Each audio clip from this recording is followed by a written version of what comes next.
কিন্তু কথাটা আমি আপনাদেরকে এই কারণে বলছি, তখন মাঝরাত্রিবেলা এয়ারপোর্টে গিয়ে ডান্স বাংলা ডান্স করতে পারলো, আর আমাদের বাংলার একটা ছেলে সেনাবাহিনীর জওয়ান জঙ্গিদের গুলিতে মরে গেল, তার মৃতদেহ প্রথমে কাশ্মীর থেকে দিল্লি আসলো, কোন ভারত সরকারের কোন মন্ত্রী সেখানে নেই।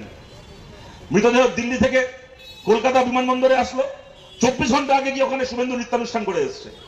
24 ঘন্টা পরে গেল, এত বড় বড় বিজেপির নেতা। মমতা ব্যানার্জি জগন্নাথ মন্দির উদ্বোধন করলে ওখানে বোম নিয়ে চলে যেতে পারে, ওখানে শহীদের মরদেহ ফিরলো, একটা নেতা নেই বিজেপির ওখানে।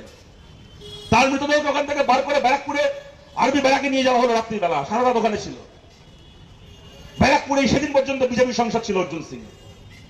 এখন ব্যারাকপুরে বোম পড়ুক, গুলি চলুক, পুকুর ভরাট হোক, যেখানে যা হোক না কেন বিজেপির লোকের নাম শুনতে পাবেন। কিন্তু শহীদের মরদেহ ব্যারাকপুরের আর্মি ক্যান্টনমেন্টে গেল, কোন বিজেপি নেতার দেখা নেই। তার মৃতদেহ পরের দিন ব্যারাকপুর থেকে নিয়ে যাওয়া হলো, ব্যারাকপুর থেকে তেহট্টয় তার বাড়িতে। গোটা রানাঘাট লোকসভা কেন্দ্র বিজেপির এমপি পার করে নিয়ে যাওয়া হলো, সেখানে কোনো বিজেপির নেতা নেই, না শুভেন্দু অধিকারী, না সুকান্ত মজুমদার, কেউ না। মাঝখান থেকে সেখানকার এক বিজেপি কর্মী, সাধারণ বিজেপি কর্মী, তার খারাপ লেগেছে এটাকে দেখে।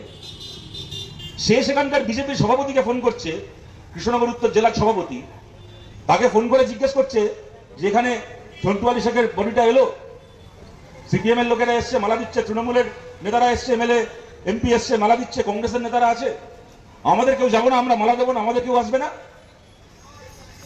জঙ্গিদের গুলিতে খুন হওয়া একজন ভারতীয় সেনার এক জওয়ানকে নিয়ে বিজেপি সভাপতি বলছে, সেই কল রেকর্ড আপনারা অনেকে শুনেছেন, আমার বিশ্বাস আপনারা প্রায় সবাই শুনেছেন, তাহলে মুসলমান মরে গেছে ছাড়ো তো, ওখানে গিয়ে মালা দিয়ে কি হবে, ওখানে গিয়ে। এই হচ্ছে ভারতের জন্য, দেশের জন্য প্রাণ দেওয়া একজন শহীদকে নিয়ে এদের মনোভাব। এরা আমাদের দেশ চালাবে, এরা আমাদের দেশ শাসন করবে।